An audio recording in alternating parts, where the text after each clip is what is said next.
Артрит, артроз, подагра айырмашылығы неде? Бүгінде буын аурулары адамдарды жиі мазалайды. Компьютер алдында ұзақ отыру, қозғалыстың аздығы, иммунитеттің төмендеуі, мұның бәрі иық, омыртқа және тізе буындарындағы ауырсынуға әкеледі. Артық салмақ кезіндегі ойланбай жасалған физикалық жүктемелер де буындарға зиян. Ал алмасу процесінің бұзылуымен байланысты созылмалы аурулар көбіне артритке, буынның қабынуына ұласады. Шын мәнінде үшеуінің де буынмен байланысы бар, бірақ себептері мен белгілері мүлдем бөлек. Сол айырмашылықты түсініп алу, емнің де, алдын алудың да басты жолы. Артрит дегеніміз не? Артрит – бұл буынның қабынуы. Яғни буын ішіндегі сұйықтық көбейіп, тісікпен ауырсыну пайда болады. Кейде буынның айналасы қызарып, ысып кетеді. Адам таңертең тұрған кезде денесін қозғалтқанда сіресіп, ауырсыну байқалады. Артриттің себептері әртүрлі болуы мүмкін. Жалпы иммун жүйесінің әлсіреуі. Ағзадағы зат алмасу процесінің бұзылуы. Ағзадағы темірдің артық жиналуы, яғни гемохроматоз деп аталады. Біздің ағзамыз артық темірді оңай шығара алмайды. Сондықтан ол бауырда, жүрекке және буындарда жиналып қалады. Сол кезде бауыр әлсірейді, қан қоюланып, қан деңгейі көтеріледі, ал буындар ісіп, ауыра бастайды. Мұндай жағдай кейде тұқым қуалауы мүмкін, ал кейде дұрыс тамақтанбау немесе темірге бай дәрумендерді шамадан тыс ішу салдарынан пайда болады. Мысалы, егер адам күн сайын темірі бар дәрумен ішіп, етті көп жесе, ағзада артық темір жинала бастайды.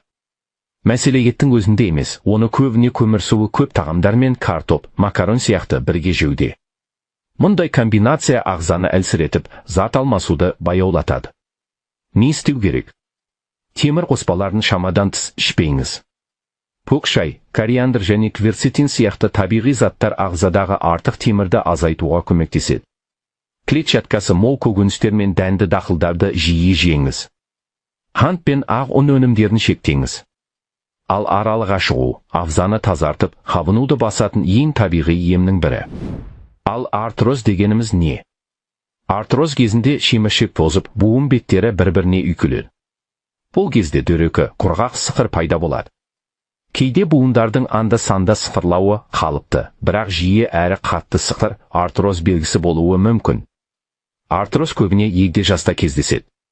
Артрозда ауырсыну қозғалыс кезінде немесе ауыр жүктемеде пайда болады. Артроз бастапқы кезде білінбей, әлсіз түрде өтеді. Сондықтан көп адам оны елемей, ауруды асқындырып алады. Артроздың негізгі белгілері.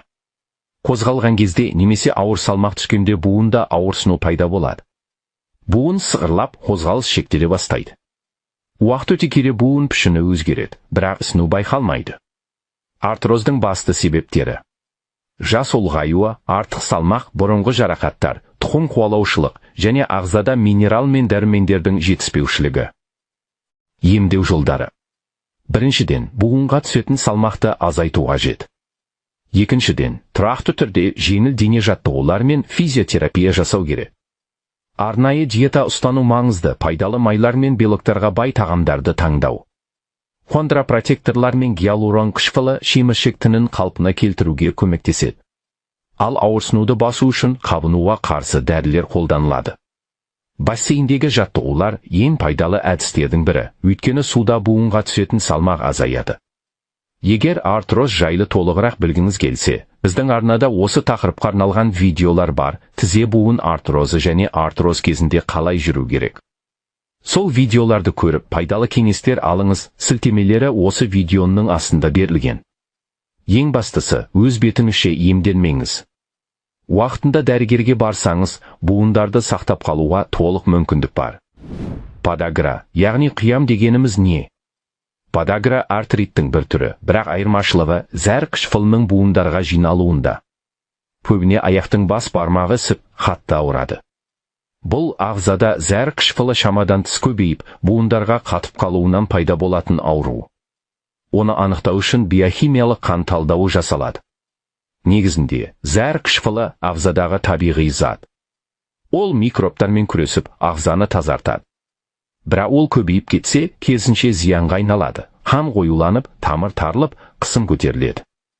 Артық қышқыл буындарға жиналып, ісік пен қызаруды тудырады. себептері: тұқым қуалаушылық, артық салмақ, ет пен алкогольді көп тұтыну, стресс, операциялар және кей дәрілердің ұзақ қолданылуы, сәулелік және химиялық терапия, созылмалы стресс пен жүйкенің тозуы.